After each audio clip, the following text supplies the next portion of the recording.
Farmacias Medicity, la cadena de farmacias más grande del país, ahora llega a tu casa. Pídenos a domicilio al 1-800-633-424. 1-800-633-424. Quédate en casa. Damos la bienvenida al doctor Enrique Terán. Él es doctor en medicina y PhD en farmacología, docente e investigador de la Universidad San Francisco de Quito. Doctor Terán, el problema de la COVID-19 continúa latente, atacando muy fuerte, sobre todo en países europeos. El día de ayer fluían escenas y reportajes dantescos, realmente alarmantes, de Europa, que nuevamente se ha visto afectada de una manera muy drástica. Italia es uno de los focos del problema. República Checa igual se encuentra en muy serios problemas con saturación de sus sistemas sanitarios, pero se abre también paralelamente a la esperanza de que varias vacunas se encuentran ya en sus fases finales de prueba. Sin embargo, todo está aún en el marco de mucha incertidumbre y de mucha duda. Quisiéramos conocer su punto de vista sobre la situación general del país y sobre todo en cuanto a la proyección de las vacunas que han sido ya objeto de por lo menos 2 anuncios oficiales desde el Ministerio de Salud. Buenos días, Gustavo, buenos días a la audiencia y muchas gracias por la oportunidad de discutir sobre el tema. Sin lugar a dudas, lo que nosotros estamos viendo en Europa debe llamarnos a la conciencia para minimizar la posibilidad de que se repita en el país una circunstancia como tal. Yo creo y me parece importante, antes de discutir sobre las vacunas, hacer colación que nosotros en el Ecuador todavía estamos peleando por superar la primera oleada. Se ha hablado mucho de que quizás viene la segunda, la tercera ola, he escuchado en algunos casos, pero recuérdese que no ha habido semana todavía en el Ecuador en la que los casos dejen de subir. Ha bajado la velocidad, algo que es relativo porque también ha bajado el número de pruebas, pero seguimos nosotros en esa pendiente de ascenso en el número de casos.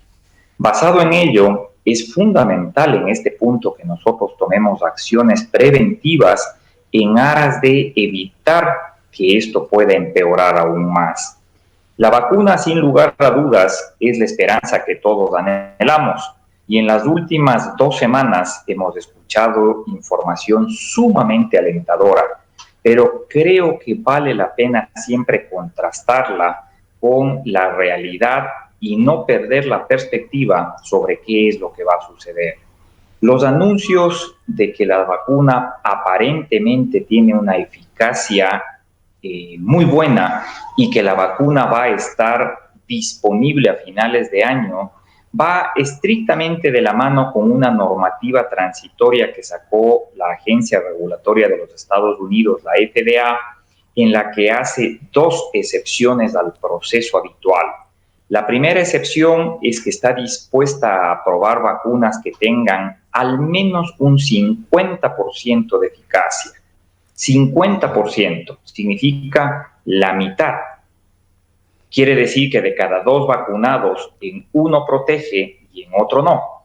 Y la segunda excepción es que va a aceptar que solo existan datos de seguridad de 2 meses de seguimiento, que es muy corto el tiempo para poder entender qué problemas asociados pueden existir.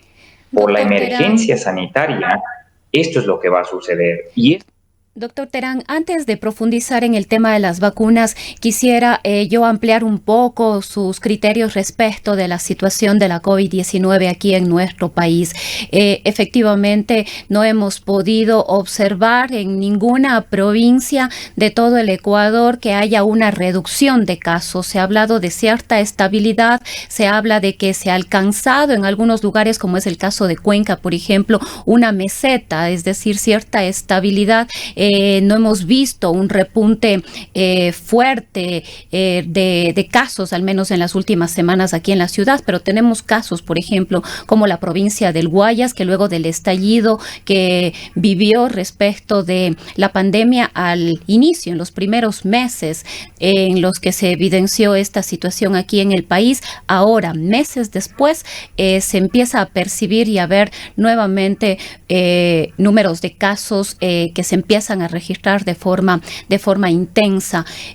¿Cómo podemos entender esta situación? Podemos decir que quizás la provincia del Guayas, Guayaquil, es un ejemplo de lo que estamos viendo ya en otras latitudes, en Europa, y que después de cierto tiempo de cierta estabilidad, Ecuador puede realmente enfrentar una segunda ola, y que quizás esta estaría pensando ya en la provincia del Guayas.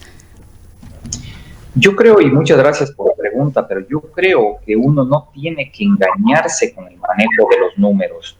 Es muy importante entender que la COVID, en la gran mayoría de los casos, 8 de cada 10 pacientes tienen una infección leve que se puede manejar a nivel domiciliario con reposo, hidratación y quizás algún analgésico doméstico. Y por lo tanto, esos casos no llegan al hospital, pero no significa que no había casos. Lo que significa es que no había casos graves de COVID. Y bajo esa lógica, nosotros no podemos argumentar que ya los casos dejaron de existir. Entonces, una de las equivocaciones desde el punto de vista epidemiológico, desde el punto de vista de registro, es querer hacer caso omiso y manejarnos única y exclusivamente con aquellos casos que son reportados a nivel hospitalario. Si es que nosotros tomamos solo esas estadísticas, parecería que en Guayaquil la situación estuvo bajo control de manera total. Pero lo que no se puede olvidar es que muchos de los casos en Guayaquil pasaron de ser severos a ser leves, a ser moderados, a ser domiciliarios. Hoy que ese mensaje no se ha transmitido adecuadamente y la gente se descontrola, entonces sobreviene el agravamiento de casos y se saturan de nuevo los hospitales. Entonces, por eso yo sigo insistiendo en que no es una segunda ola. Seguimos inmersos todavía en la primera ola que no hemos logrado superar y que por lo tanto tenemos que ser muy cautos para que no haya una segunda que nos resulte fatídica como se está viendo en Europa. Doctor, quizás esto se debe en gran parte a la ausencia de test, de un número de pruebas suficientes que deberíamos como país estar realizando para poder tener un número que al menos se acerque a la realidad. Creo que definitivamente es muy difícil conocer cuál es el número exacto de personas contagiadas. Inicialmente se decía que por cada persona contagiada, se debería multiplicar al menos por otras 10 personas contagiadas. ¿Esto es así?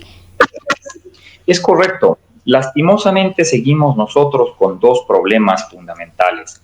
El primero es bajo nivel de pruebas. Tenemos una de las tasas más bajas, no solo en Latinoamérica, sino en el mundo. Y número dos, una alta positividad. Todavía cuando uno ve los reportes del propio Ministerio de Salud Pública y del COE, encuentra que la tasa de positividad está rondando el 35-40%. Es porque estamos haciendo pruebas a las personas que llegan sintomáticas a los hospitales. Eso no nos permite entender qué está pasando en la comunidad, eso no nos deja ver la realidad. A eso le sumo una tercera problemática que es rezago en las pruebas. Seguimos con un montón de pruebas tomadas que están represadas sin análisis. Y con la velocidad que vamos de análisis, los datos que obtenemos reflejan lo que está sucediendo un par de semanas atrás. Los feriados nos están pasando factura ahora. Los incrementos de casos que se están viendo en estos últimos días son de los feriados del mes de octubre. Todavía falta ver qué pasó con los feriados del mes de noviembre. Entonces, nosotros tenemos que dar desde todas las vías posibles un mensaje consistente. El virus no se ha atenuado, el virus sigue completamente latente y la transmisibilidad es muy alta. Por lo tanto, descuidar las medidas de autocuidado es un error craso y nos puede complicar la situación de atención hospitalaria. Doctor, ¿conoce usted detalles de estos estudios, de estas investigaciones de cero prevalencia que estarían haciendo el Ministerio de Salud Pública? Conocemos, por ejemplo, que aquí en la ciudad de Cuenca algunos datos preliminares daban cuenta de que solamente 2 de cada 10 personas aquí en la ciudad de Cuenca a la fecha se habían contagiado. Nosotros hicimos un análisis matemático hace algún tiempo desde el punto de vista muy numérico y decíamos, si es que los datos del COE son 170,000 contagiados confirmados de COVID-19 y en el Ecuador somos 17 millones de habitantes, eso representa el 1% de la población. Si epidemiológicamente nosotros hiciéramos un pronóstico catastrófico y multiplicamos por 10 ese número, significaría 17%. Con un voto de generosidad podríamos subir al 25%. Es imposible que el número de contagiados país supere el 25%. Por lo tanto, ese tipo de estudios que se están haciendo son fundamentales. Yo aplaudo la iniciativa de mis colegas de la Universidad de Cuenca y qué bueno que hayan logrado el apoyo para poder hacer, porque ojalá en cada ciudad hiciéramos ese tipo de análisis. Y los datos nos van a desalentar, porque yo estoy convencido que el resultado es correcto y que quizás 2 de cada 10 son los que han estado expuestos y los que dan positivos. Quiere decir que el 80% de la población todavía está en riesgo y ese 80% tiene que cuidarse, por favor, porque no podemos nosotros darnos el lujo de duplicar del 20 al 40%, porque los hospitales explotan, la mortalidad va a ser inmensa y vamos a tener mucha catástrofe que lamentar. Doctor Terán, volviendo al tema de las vacunas, quizás la pregunta que todos nos hacemos es, hay mucha expectativa definitivamente, ¿no? Nos dan anuncios de que hay vacunas que tendrían ya hasta el 90% de efectividad, pero todavía no hay certeza de cuándo esta vacuna efectivamente pueda ya estar en el mercado, es decir, todos los estudios necesarios y que se requieren para garantizar de alguna manera a la población no solamente la efectividad de la vacuna, sino cierta seguridad en su salud y en su vida, todavía está en proceso. Y la pregunta del millón es, ¿cuándo en Ecuador se podría esperar que llegue al menos un primer lote de esta vacuna? Obviamente todos estamos con las energías más positivas que se puede tener. Todos estamos anhelando tener una vacuna y ojalá no tengamos una sola vacuna. En fase 3 se encuentran al momento 11 vacunas, ojalá las 11 funcionen, porque caso contrario el abastecimiento va a ser imposible. Escuchábamos la semana pasada que justamente Pfizer, al hacer el anuncio de que su vacuna parece ser altamente efectiva, ya regreso a eso, pero me quedo con el segundo número. Ellos dijeron, no podemos producir este año más de 50 millones de dosis. Y 50 millones de dosis para una vacuna que se aplican 2 dosis significa 25 millones de personas. Y eso no es ni siquiera un país de mediano tamaño. Significa que si nos vamos a poner a pelearnos por las vacunas, esto se va a volver otro escenario terroríficamente inequitativo. Ojalá por eso las 11 vacunas funcionen y tengan capacidad de producir masivamente para que los países podamos accesar. Regresando a la eficacia, yo siempre tengo que ser un poco nefasto en este tipo de análisis, pero creo que es importante que entendamos que el anuncio fue un poco anticipado y acelerado. Futbolísticamente hablando, que es lo que la mayoría entendemos, es como que al final del primer tiempo, digamos, ya ganamos el partido. Eso implica que los siguientes 45 minutos puede cambiar totalmente la historia. La vacuna de Pfizer tenía planificado estudiar 43,000 sujetos, De los 43,000 sujetos, ellos esperaban tener 164 casos positivos de COVID. Al momento el anuncio lo hacen con 94 casos positivos. Es decir, falta casi la mitad de los casos todavía por ver. Y eso puede ser, ojalá, idealmente igual, como puede ser, desafortunadamente, que baje la eficacia progresivamente hasta casi la mitad. De todas maneras, el momento que nosotros tengamos la o las vacunas que estén disponibles, hay dos elementos que yo quiero llamar a la audiencia a que nos anticipemos entendiendo. El primero va a ser capacidad de acceso de la vacuna. No conocemos todavía a ciencia cierta cuál va a ser el costo final, pero alguien va a tener que pagar la vacuna. En este caso, el señor ministro ha hecho anuncios públicos que ya ha conseguido los fondos y los recursos para financiar cierto número de vacunas. En una de las últimas intervenciones del señor ministro habló de cerca de 7 millones de unidades que están comprometidas con diferentes fabricantes. En la gran mayoría de los casos, esas son vacunas de 2 dosis, lo que automáticamente bajaría el número a cerca de 3 millones de personas. Y uno dice, pero si somos 17 millones, ¿qué va a pasar con los 14 millones restantes? Bueno, es que desafortunadamente no se va a poder vacunar a todo el mundo. Número 2, aun cuando la vacuna estuviera aquí en el país, viene la dificultad de aplicación de la vacuna. Si uno revisa los datos del Ministerio de Salud Pública, el año pasado, en la totalidad del 2019, el Ministerio de Salud vacunó a cerca de 3 millones de personas. La gran mayoría niños, porque son el Programa Nacional de Inmunizaciones. 3 millones en 12 meses. ¿Qué vamos a hacer nosotros para vacunar a 17 millones lo más rápido posible? No nos podemos tomar 2 años o 3 años para hacer eso. Doctor, Entonces, otro tema aquí que podría perjudicar el tema de la vacuna es cuánto tiempo de inmunidad va a tener una persona luego de ponerse la vacuna. Se hablaba de 1 año, de 6 meses. Esto quiere decir que una persona tendría que vacunarse cada año o cada 6 meses, y la producción en este caso también se vería de alguna manera perjudicada con el número de dosis que tendría que producir de forma constante y de forma permanente, porque aquí también nos preguntamos es que aunque nos vacunemos, vamos a tener que convivir de aquí ya por el resto de nuestra vida con este nuevo coronavirus. Usted topa el tema más sensible y en el que menos respuesta tenemos. ¿Cuánto va a durar la vacuna?